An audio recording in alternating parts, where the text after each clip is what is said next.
the first few slides to give you an update on what's been going on with the TURA program in the recent couple months. So next slide, please. So as you know, a lot of things have been derailed because of the COVID-19 pandemic. One of those being the filing deadline extension for the Toxic Use Reduction Act. So TUR reports and plan summaries were accepted as timely. It was filed up to 120 days after the original deadline of July 1, 2020. And that means that they're now due on November 1st, 2020. And for planner certifications, all recertifications that expired prior to July 10, 2020 were due on October 1, 2020. And so regarding the recertifications, if you have both an EMS and a TUR certification, you'll have two different certification numbers to track. Go ahead to the next one. Okay, so we've had some substances that were added to the TURA chemical list, C1 to C4 halogenated hydrocarbons and halocarbons not otherwise listed. So this is a state-only reporting, so not federal. The first report is due November 1st, 2020, and that's for reporting year 2019. And a handout was referenced on the first CE conference session this morning, and you can find out more on there. Non-phenol ethoxylates, or NPEs, those were a category from the Toxics Release Inventory and Emergency Planning and Community Right to Know Act. And so that was a category of 13 specific NPEs. And federally, under the Toxics Release Inventory, the first reports were due July 1, 2020 for reporting year 2019. And then for TURA, the first reports will be due on July 1, 2021 for fiscal year, for reporting year 2020. So please, next slide. So we also have on September 10th, 2020, the Administrative Council of the Toxic Use Reduction Act got together to vote on incorporating the 172 PFAS chemicals that were added to the Toxics Release Inventory for 2020 reporting year. So when chemicals get added to EPGRA, or the Emergency Planning Community Right to Know Act, or the Toxics Release Inventory, then after a formal vote from the Administrative Council, we begin the regulatory process of incorporating those substances into the Toxic Use Reduction Act. So those were 14 specific long chain and Gen X PFAS, plus 158 precursors of PFAS.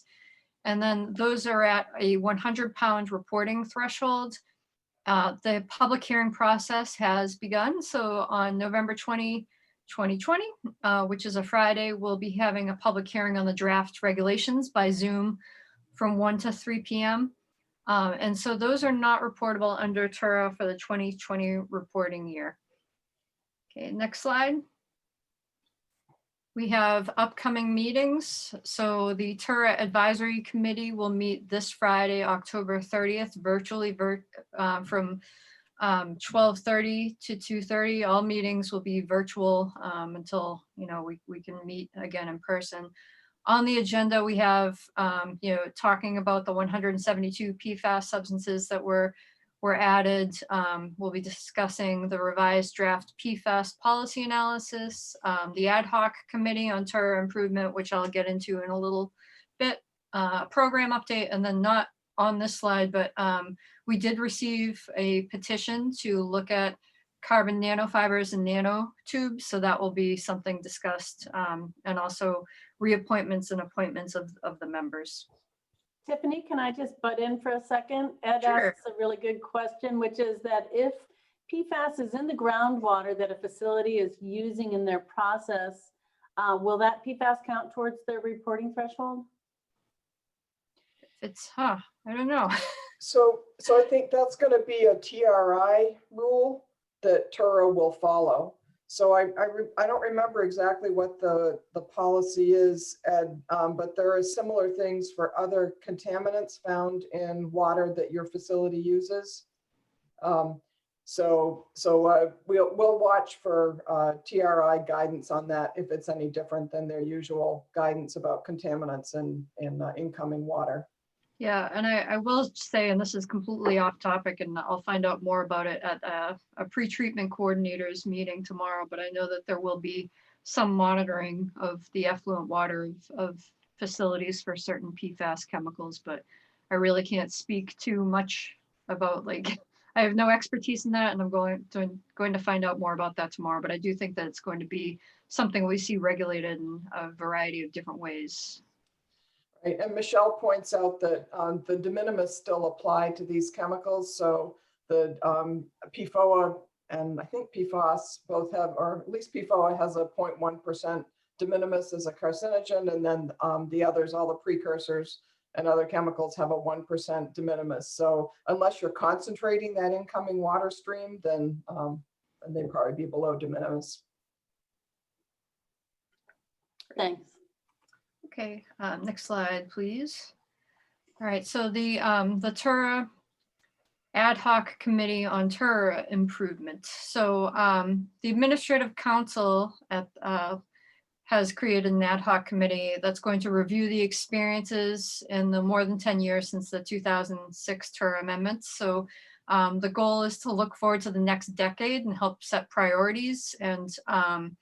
And the objective of the TURA Strengthening Ad Hoc Committee is to review and strengthen the effectiveness and value of the TURA program activities. So it's really an opportunity to reflect and see where we can meet the needs of the TURA planners and the facilities.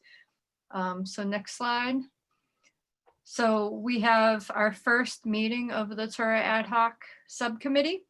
And that the first meeting will be an orientation. So to, go over the how TURA works and, what the goals are. And so that's going to be on November 19th from 3 to 5 p.m. Again, everything's going to be virtual.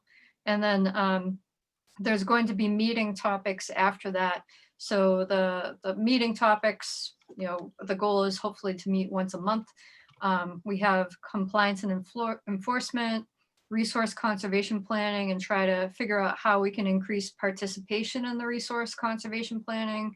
A TURA planners meeting, chemical lists, and fees. And next slide. All right. And the next slide is Liz. And next slide is me. Pam notes that on that ad hoc committee, yes, the TUR planner discussion will be about planners and planning. And we haven't really, as Tiffany said, we haven't really kind of defined these completely, and the ad hoc committee will help us do that. We have some ideas about things that we know people want to discuss or we want to discuss, but we will also be taking input from the ad hoc committee on exactly how to frame those. Another thing on the agenda this Friday at the advisory committee meeting is the PFAS policy analysis that has been updated. The SAB did conclude its more than 3-year review in June and made a recommendation to list a broad category of fluorinated compounds. The definition is shown here on the slide, and that would be similar to the C1 to C4, that would be a not otherwise listed category. So those chemicals Tiffany just referred to that TRI is adding that TURA will adopt would not be included, for example. So this would be short chains, other precursors, etc.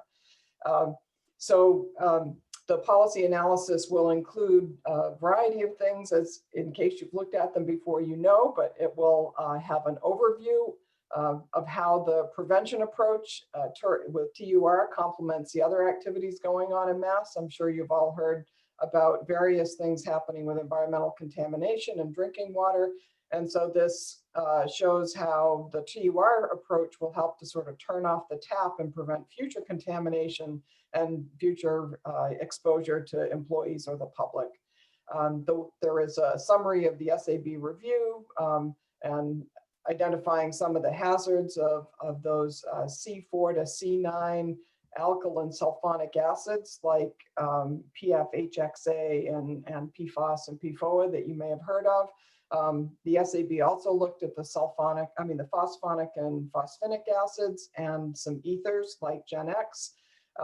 So they also looked at, in addition to those end degradation products, they also looked at the precursors to those and how they degraded or transformed into the chemicals that they did evaluate. So again, more information is in the policy analysis, and that is now posted on the advisory committee page. So if you just Google the TURA advisory committee, I think you will find that. There's also information on the policy implications, what some of the other jurisdictions are doing, and some TUR opportunities for some likely uses in Massachusetts. So again, on Friday, we'll be presenting and discussing that. The Science Advisory Board is currently looking at a couple of substances or categories. One is quaternary ammonium compounds, and this was begun because, as many of you heard this morning, if you listened in, quats are used in many disinfectant products. And because of the pandemic and the rapid rise in use of these and other disinfectants, we're very concerned about health and environmental effects. So the SAB is looking at a couple of sort of subcategories of quaternary ammonium compounds. And at the same time, sort of in parallel, they will be starting their deliberations on nanomaterials by having some experts provide some presentations to them so they can get back into that. And they heard about them several years ago, but now they're going to get back into it and get deeper into the deliberations. So there's more information on the SAB site. And if you have other questions, you can email Heather Tenney at TURI. And also, as Tiffany noted, that nanomaterials are in response to a petition that we received. And so that will probably be a longer process, more like PFAS, but we hope to finish up the quaternary ammonium compounds in shorter order. Some staff changes.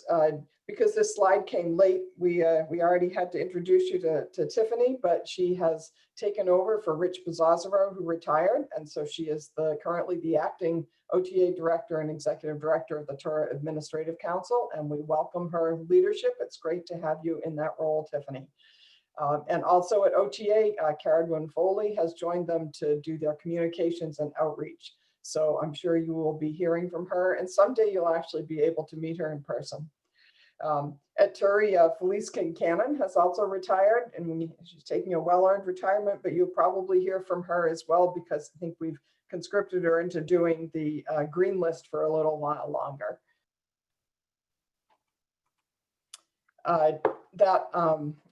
On your training site, there is also a link to a written TURA program update. So that program update has lots more links on it to various resources. And even though there's a pandemic, there's been a lot going on in the TURA program. So if you go to that written document, you'll see lots of the links to various things like demo sites and other new information. Just going to give you a few highlights. We had a demo site, a virtual demo site at Morgan Advanced Materials, where they've implemented an aqueous cleaning system in place of TCE for wax removal. We have a couple of metal operations, River Street Metal Finishing, Riverdale Mills, both had virtual demos. And so we've recorded those, and they're available on the site, as there are also some shorter videos. There are also new case studies on food and beverage, things like cleaning and sanitization, some safer solvents information, and also an update of the turf, artificial turf information on heat hazards. So if you're not signed up for this afternoon's session, you should also go look at the new TURA data site on TURI's website. There's a little image of it there on the bottom. And the same thing with the cleaning and disinfection. If you didn't listen this morning on that session, or even if you did, there's lots of information on TURI's website about safer ways to clean and disinfect, and we will be updating that as we get information. As you heard from Alicia, there's a lot going on currently in terms of testing. So that will be updated as frequently as we have information to put on it. Also on OTA's website, there's information on their climate resiliency and how TUR can help you with the effects of climate change. Just a quick overview of the TURI grant projects this year. There are some looking at safer substitutes for toxic solvents, some aqueous formulations, and some safer solvents. They cover things from industrial parts cleaning, garment cleaning, to pharmaceutical manufacturing. And again, due to the pandemic, we have several grants focused on safer cleaning and disinfecting. So you heard this morning how much new information is coming out and how much there is to share. So these organizations are doing a variety of things to help get that information out. Some of them are developing resource materials for schools or educating janitorial workers, teachers, or the public. And some are piloting some innovative devices like Jason was describing this morning. So in addition to cleaning, the Silent Spring Project is also working with women of color to provide some information on safer product choices, both for cleaning and for other products. So there's lots of partnerships going on here, and the objective is to try to spread the word as far as possible and make sure that people are getting accurate information. In the food and beverage sector, we've given a grant to Wellspring Harvest in Springfield to control powdery mildew. If somebody could mute, that would be helpful.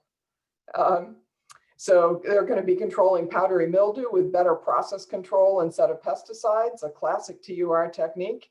And then TURI received a grant from EPA to work with food and beverage manufacturers in the Merrimack Valley on lean manufacturing. So there will be a training for that, and it looks really great. And if you know of companies or are a company in the Merrimack Valley and would like to participate, you should contact Joy Onash at TURI.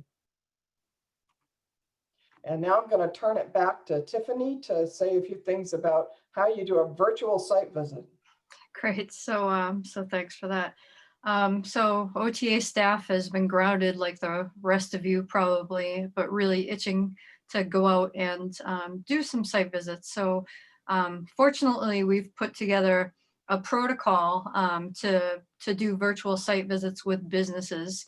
I believe the fourth one may have been this morning while the first session of the CE conference was coming along. And so as we've been doing them, we've been developing documents, refining our process, and we feel like it's not as good as in person, but we have the resources to be able to provide some help to companies by Zoom. We can also do it if we wanted to. We could do it to Teams for those who can't use Zoom for some reason, as we were discussing earlier.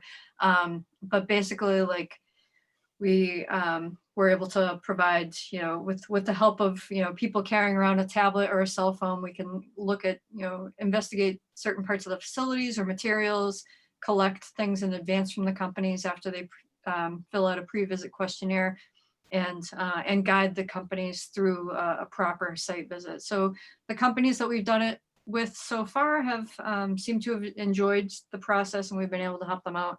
So we'd really like to do more so we can help people, on the regular topics of toxic use reduction, regulatory assistance, resource conservation, pollution prevention, identifying PFAS. So one of the things that we have created is a supplier notification letter that you can actually send to your supplier, asking them to notify you if you have any PFAS containing products. And we hope to be doing that. And we're actually working with wastewater treatment facilities to help companies upstream from some priority drinking water protection areas identify PFAS. So you may be hearing from us in the future. And if you do, regardless, we still would love to do a virtual site visit with you. And of course, we also want to promote our chemical safety and climate change resiliency. If you feel like you are in a at-risk area and want to be prepared anyway, because we do have severe weather here in New England,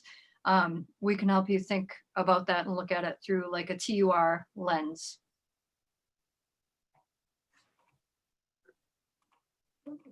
Great, thanks. And the last slide is just contact us anytime. We aren't in our offices, but we are available and we're working remotely. So feel free to email us, or phone numbers are also given. I know TURI staff have access to their phones through their computers. And we also gave you some contacts at MassDEP. And again, within the program, if you have your favorite person to contact, feel free to reach out to them, and we will always refer within the program to whoever can give you an answer if we can.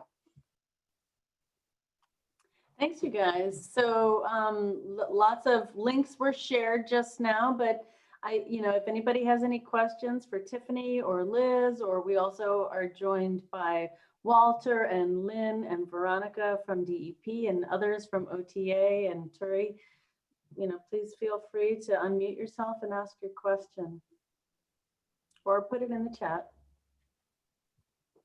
What a great update, very efficient. And I see there's a fact sheet and there is also the slides. Is this being recorded? And, Yes. and that is something else. I'm just thinking that I'd love to have our TURA team listen, and they're not all here. So yeah, just if you can let us know when that's going to be available, that'd be great. Yeah. Thanks, Lucy. Yeah, we are recording this and it will go into the same site that all the other slides and materials are being uploaded to. So, yeah.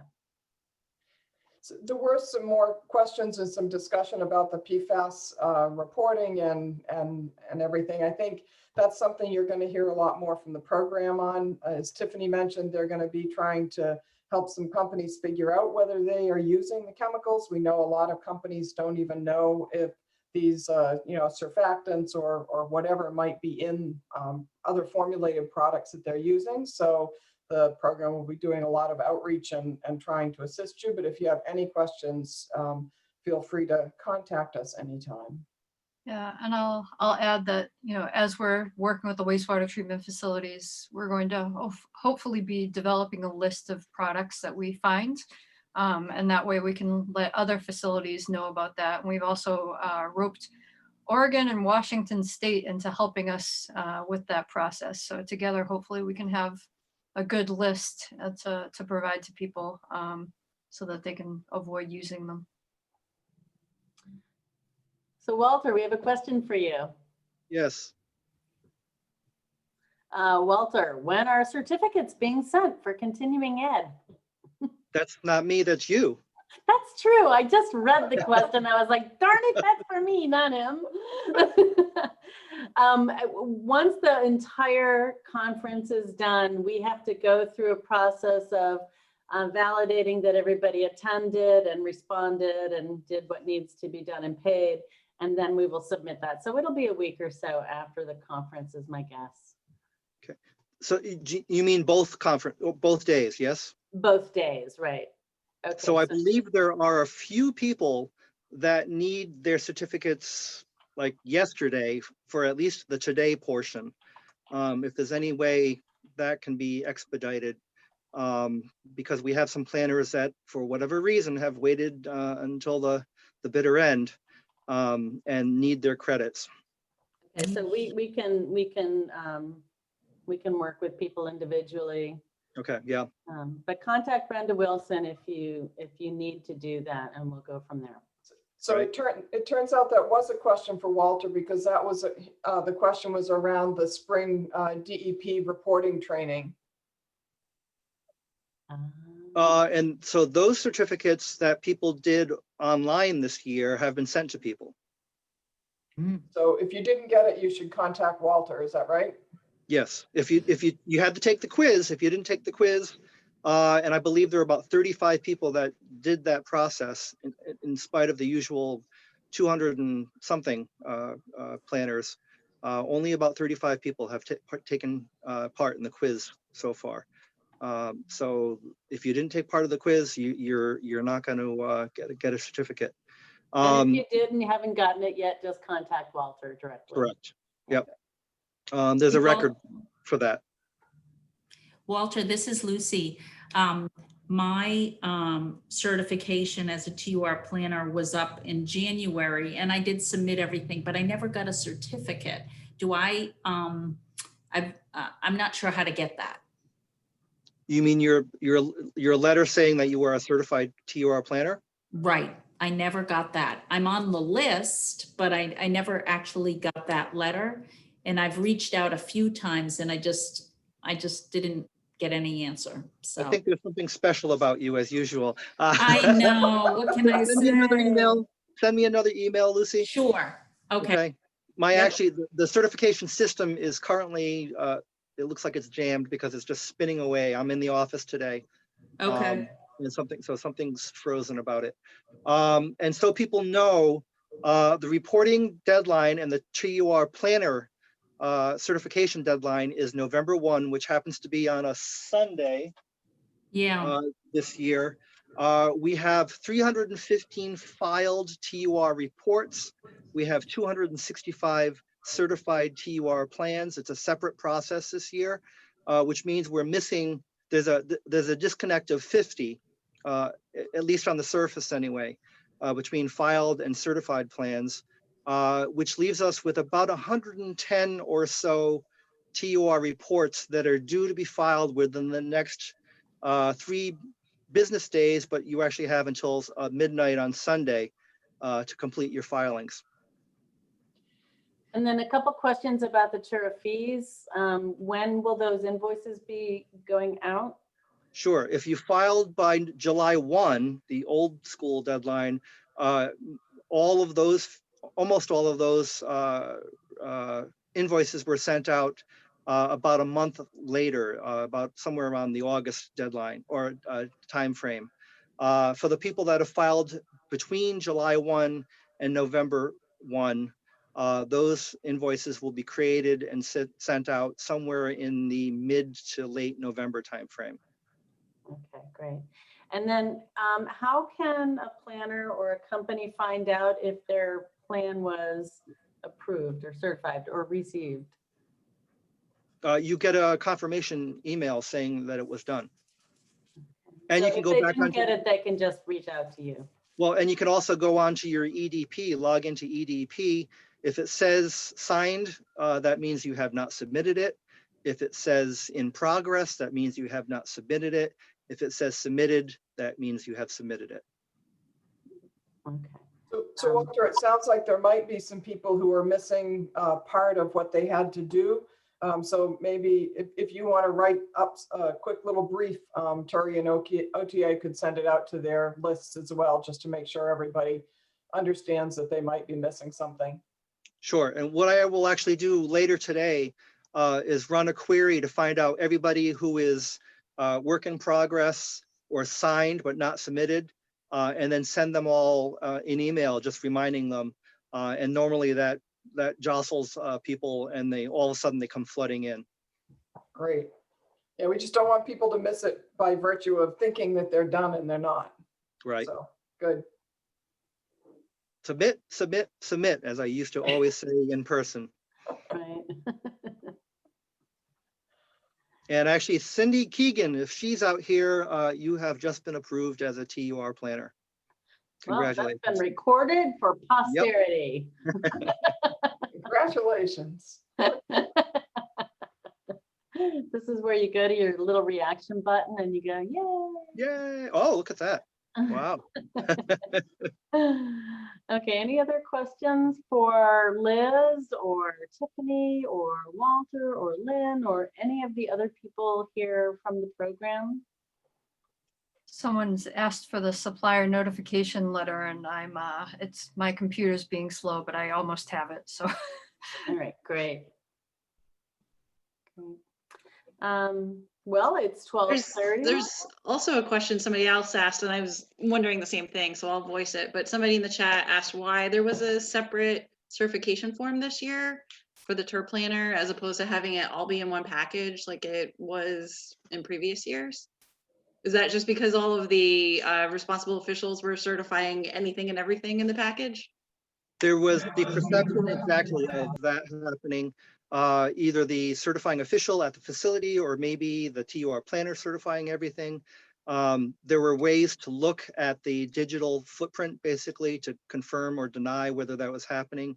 But in response to a perceived issue of the best word to use is a rather blunt one, but of fraud, that we split that apart, and we have the information as to who's logging in and certifying things. And this way it just adds an extra layer of protection, basically.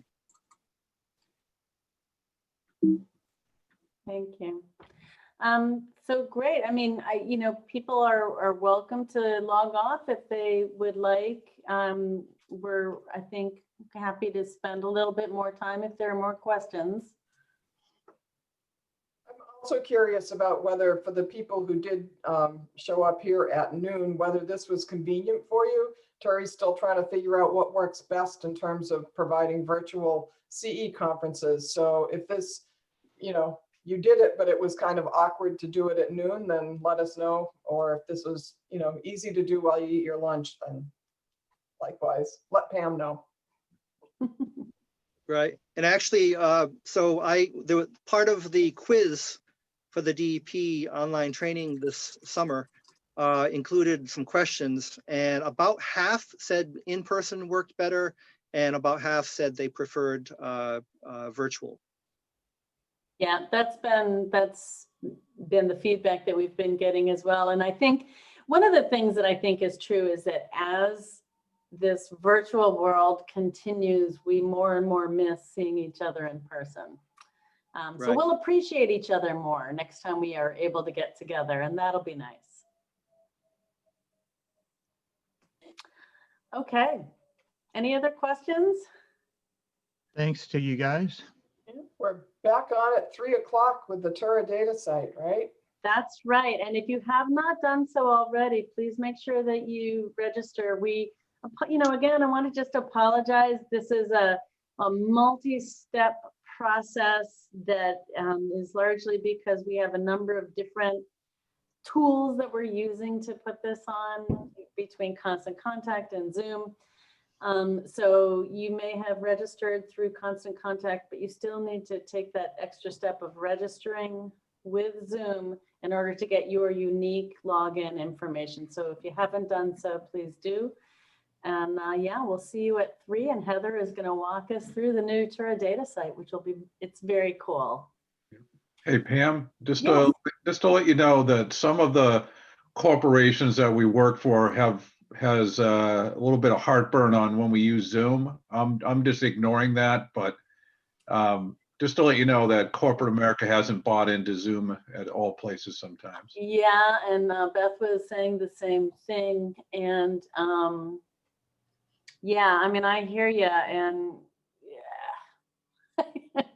I just ignore them, but every once in a while I get a nasty email saying don't go on Zoom. So Well, I can't even get there. So I'm on my personal laptop right now because there's no, IT is like shut down anything that has the Z word. mhm. And we have not experienced any Zoom bombing or any bad behavior on Zoom. It's worked fairly well, and so that's good. But yeah, definitely we hear you. Walter, John Ships asks, if a company filed on July 1st and has not yet received an invoice and not paid, will they be fined for late payment? So you already covered that, but if you could just reiterate. Yeah, so if you haven't, there were, I think, 190 invoices that went out as a result of the July 1 filing. 12 of the people that had filed by July 1 there was missing data as far as the billing information. So those 12 have not yet been billed. But if you send me an email, I can check to confirm whether or not the invoice was sent out in the first place. Right, and Walter, you've been really responsive. It's been really nice. I've talked to several planners over the past couple of weeks, and it's very angsty right now with everything being different. So it's much appreciated that you've been so responsive. Yep.